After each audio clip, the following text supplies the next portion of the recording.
Nadie en aquella habitación entendió lo que acababa de ocurrir. No hubo gritos, no hubo disparos, solo un gesto, casi imperceptible, que alteró el curso de una decisión que jamás aparecería en los libros de historia. Y sin embargo, durante décadas, aquel momento quedó enterrado entre documentos incompletos, testimonios contradictorios y silencios cuidadosamente mantenidos. En 1938, mientras Europa avanzaba lentamente hacia una tensión que ya parecía inevitable, el círculo más cercano de Hitler operaba bajo una lógica de obediencia absoluta. Cada palabra, cada orden, cada mirada tenía consecuencias. Entre ellos estaba un hombre que rara vez era mencionado en discursos o registros oficiales: Johann Rathenhuber, jefe del Servicio de Seguridad Personal. Siempre presente, siempre observando, nunca opinando. Su función no era cuestionar, era anticiparse, proteger, ejecutar. Pero incluso dentro de ese entorno, había momentos en los que la realidad comenzaba a resquebrajarse. A finales de ese año, comenzaron a intensificarse reuniones privadas que no seguían los canales habituales. No se trataba de estrategias públicas ni decisiones militares evidentes. Eran encuentros más discretos, más ambiguos. Y en uno de ellos, algo no encajó. Un documento fragmentado encontrado décadas después en un archivo secundario en Baviera hace referencia a una conversación breve, casi casual. Una orden que debía transmitirse. Un movimiento logístico aparentemente menor. Pero lo extraño no era la orden, era la reacción. Rathenhuber, según ese documento, dudó. No habló, no discutió, no se negó abiertamente, pero no ejecutó la instrucción en el tiempo previsto. Un retraso mínimo, casi insignificante. Sin embargo, ese retraso alteró una cadena de acontecimientos que dependía de la sincronización exacta. Lo suficiente como para que algo no ocurriera. Durante años ese detalle pasó desapercibido, no porque fuera irrelevante, sino porque nadie estaba buscando en ese lugar. Los registros oficiales no mencionan el incidente. Las memorias posteriores lo ignoran, y los testigos directos nunca hablaron de ello públicamente. Pero hay algo que resulta difícil de ignorar. En los días posteriores se modificaron ciertos planes. Se pospusieron decisiones, se ajustaron prioridades, como si algo hubiera fallado, pero sin admitirlo. Pero lo que algunos historiadores comenzarían a notar mucho después no era el retraso en sí, sino el patrón que parecía repetirse en otros momentos igual de silenciosos. Porque ese no fue el único. A lo largo de los años siguientes, pequeños desfases, cambios de última hora y decisiones inesperadas comenzaron a aparecer en contextos donde Rathenhuber estaba presente. Nunca de forma evidente, nunca suficiente para levantar sospechas inmediatas, pero sí lo bastante frecuentes como para plantear una pregunta incómoda.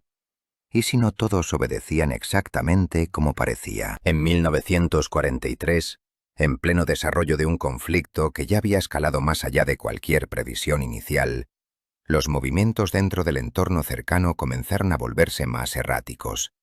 Las órdenes seguían siendo firmes, pero su ejecución no siempre. Algunos informes internos mencionan inconsistencias, retrasos sin explicación, cambios que no pasaban por los canales habituales. Y en varios de esos casos hay una constante. La presencia de un hombre que nunca dejó de estar allí, siempre cerca, mirada, siempre indisible, duda. siempre obediente, al menos en apariencia. Un testimonio recogido tras la guerra describe una escena breve pero reveladora. Una orden directa, un silencio y una mirada que no encajaba con el protocolo esperado. No fue un acto de rebeldía, fue algo más sutil, más difícil de detectar, más difícil de probar y quizás por eso, más peligroso. Y lo que empezaría a emerger años después no sería una acusación directa, sino una sospecha que cambiaría la forma de interpretar muchos de esos silencios. Porque tal vez no se trataba de un error, ni de incompetencia, ni de casualidad, sino de algo mucho más difícil de aceptar. La posibilidad de que alguien desde dentro, estuviera alterando pequeñas piezas de una maquinaria que parecía imposible de detener. Durante los interrogatorios posteriores al colapso del régimen, muchos nombres comenzaron a aparecer una y otra vez. Funcionarios, oficiales, asistentes. Algunos hablaban demasiado, otros apenas lo necesario. Pero había uno que mantenía un patrón extraño. Respondía sin revelar. Johann Rattenhuber fue interrogado en varias ocasiones. Sus declaraciones eran precisas, estructuradas, casi impecables. Recordaba fechas, lugares, nombres. Pero cuando las preguntas se acercaban a ciertos momentos específicos, su memoria parecía volverse difusa. No negaba, pero tampoco confirmaba. Era como si caminara cuidadosamente por los bordes de algo que no estaba dispuesto a nombrar. En uno de esos interrogatorios, se le preguntó directamente sobre retrasos en la ejecución de órdenes. No uno en particular, sino varios. Demasiados para ser coincidencia. Rattenhuber no se defendió. Solo dijo que en contextos de alta presión, los tiempos nunca son exactos.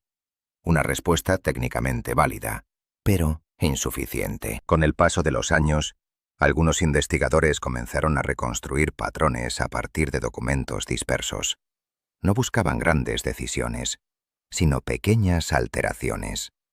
Minutos que cambiaban agendas, órdenes que llegaban ligeramente tarde, movimientos que no coincidían exactamente con lo previsto. Nada concluyente por sí solo, pero inquietante en conjunto. Y en medio de ese análisis, surgió una hipótesis que pocos se atrevían a formular abiertamente. Porque si alguien hubiera querido oponerse de forma abierta, no habría sobrevivido. Pero si alguien decidía actuar en los márgenes, en lo imperceptible, la historia no sabría cómo registrarlo.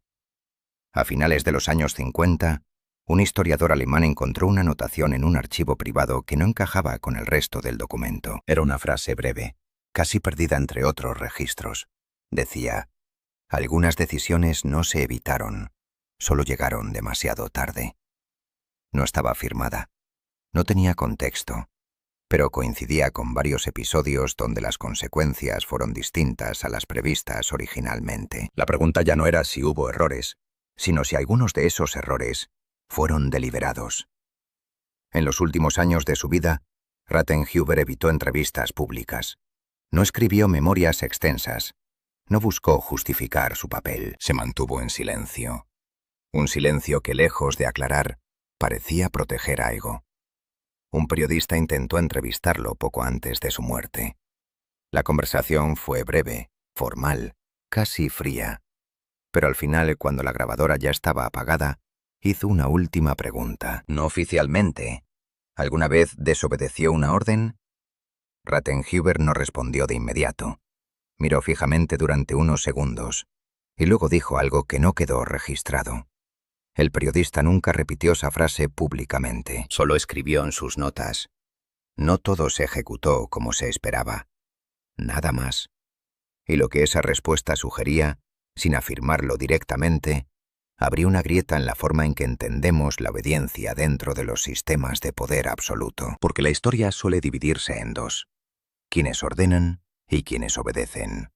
Pero rara vez contempla una tercera posibilidad, la de quienes, sin romper las reglas de forma visible, alteran sus consecuencias. No hay pruebas definitivas de que Rattenhuber cambiara el rumbo de grandes acontecimientos, pero tampoco hay evidencia de que todo ocurriera exactamente como se planeó.